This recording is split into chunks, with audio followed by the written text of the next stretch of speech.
Senator from West Virginia. Thank you, Madam President.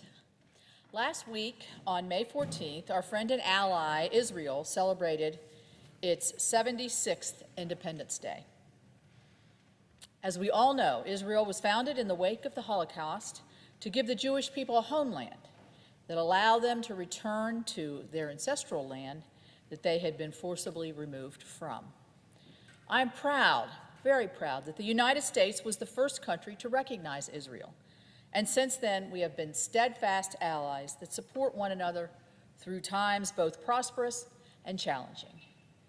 However, this year's Israeli Independence Day came during a time of great turmoil, as Israel battles terrorist forces that have ruthlessly waged war against them since October the 7th. We join them as they mourn the loss of over 1,200 Israelis killed in that initial attack and pray for the safe return of the hostages still kept in captivity by Hamas. In an alarming development, this long-standing U.S.-Israel relationship is now becoming unnecessarily strained by President Biden's quest to appease those in his party who do not support the State of Israel, a bastion of democracy and freedom in the Middle East. The October 7th attack marks the most horrific attack Israel has suffered since its founding, and the deadliest day for the Jewish people since the Holocaust. So how did we get to this point? The common refrain for those opposed to Israel now has been to call for ceasefire now. We've seen it all across our college campuses. And we saw President Biden clap along to these demands again as he delivered a commencement address just this past weekend. And what's even more mind-boggling is that those who are protesting are demanding, who are they demanding a ceasefire from? I haven't heard a single campus protest group call for Hamas to lay down its arms or call for Hamas to release the hostages. Why? Why? Because they want Israel to stop fighting, because they want Israel to stop defending itself, and because they want Israel to lose. We cannot forget the fact that a ceasefire was in place on October the 7th, and that ceasefire was broken by Hamas as they deliberately attacked innocent civilians in the most brutal and barbaric ways. So let's not forget that some of these communities, the border towns in Israel that were attacked by Hamas, were some of the most ardent supporters in Israel for the Palestinian people. They were some of the biggest advocates for peace. Yet despite the reality, here in the United States, our colleges have become embroiled in controversy over this and played host to anti-Israel and anti-Semitic protests that ultimately stopped Jewish students from attending class and even led a rabbi at Columbia University to recommend Jewish students return home for their own safety. These protesters demand that Israel drop their weapons, yet refuse to acknowledge that Hamas is the instigator of the war. But we now know what Hamas's entire plan was: to minimize any chance of peace in the region, to attack Israel's most peace-promoting citizens in the most brutal of fashions, especially and most dangerously and horrifying toward Israeli women, to undermine the incredible progress that had been made possible through President Trump's Abraham Accords, to stop an emerging normalization deal with Saudi Arabia, and to conduct an attack on Israel so horrific that Israel had no other choice but to respond. In what world would we ever expect a country to be attacked in such a brutal fashion and not fight to defend itself?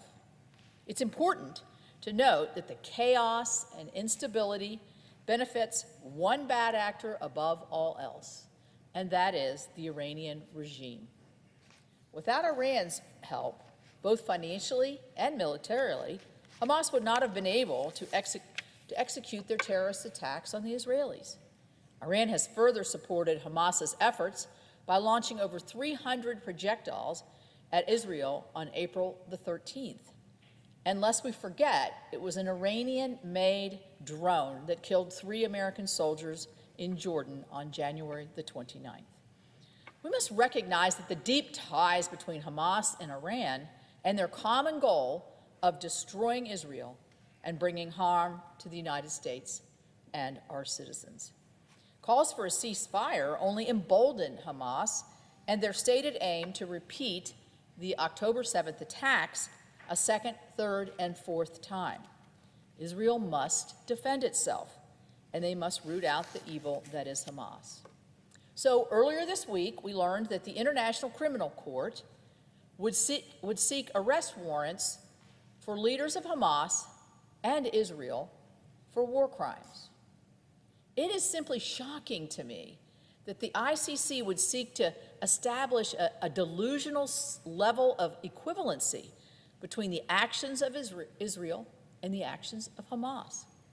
I've seen the footage of the attacks on Israeli and American citizens that occurred on October the 7th, and it is clear that Hamas is the real criminal involved in this conflict.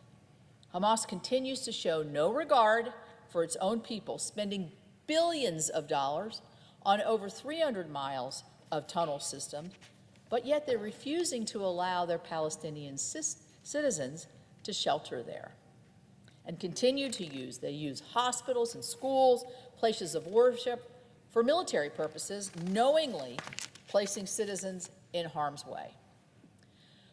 While Israel was founded on the principle of promoting development for the benefit of all of its inhabitants, Hamas's only mission is to destroy Israel. The differences between their founding principles, their leadership, and their actions could not be any more different. And it is abhorrent that the ICC would attempt to argue otherwise.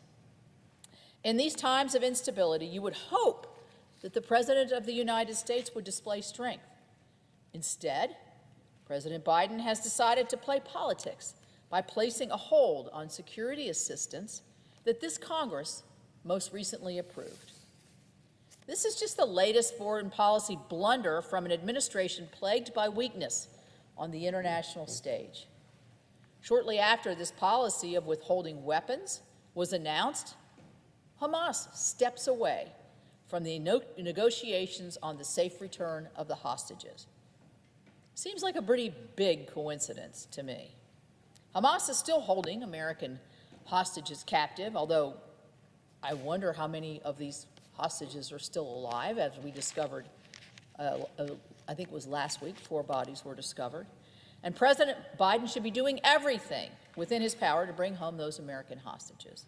Instead, he is publicly withholding weapons from our ally and giving their adversary cover. When President Biden took office, he pledged ironclad support for Israel, but now he is publicly backing down from that promise. He's projecting to our allies and our adversaries that the U.S. promises can be subject to political pressure. To further underscore the administration's lack of responsibility, my EPW committee came across something very disturbing this week in our ongoing oversight of President Biden's so-called Inflation Reduction Act. You might wonder what EPW or the IRA have to do with Israel in their battle against terrorists. But we discovered that the Climate Justice Alliance, a group that received $50 million from the Biden administration in December, openly denies Israel's right to exist and actively supports the horrific actions of Hamas. They even promote graphics that glorify the bulldozers used by Hamas on October the 7th. It's despicable that the EPA is sending millions of dollars through the IRA to a group that perpetrates hatred and violence under the guise of fighting climate change. And this administration would allow U.S. taxpayers' dollars to fund these anti-Semitic activities. There is no doubt that the last 7 months have been an incredibly difficult time for the people of Israel and Jewish Americans here at home. Never in my life, never would I have ever expected to hear and see the anti-Semitic discourse that I see being conducted on our own land, our own American shores, and the violence and intimidation towards Jewish communities. Together, we must condemn the rise of anti-Semitism and make clear that this hatred has no home in our country and in our world. My Republican colleagues and I will continue to display our unwavering support for Israel and push for the assistance that they need to ensure their survival and victory in this fight, as allies do have needs, particularly in this time of need. So with that, I yield the floor to my friend from North Dakota.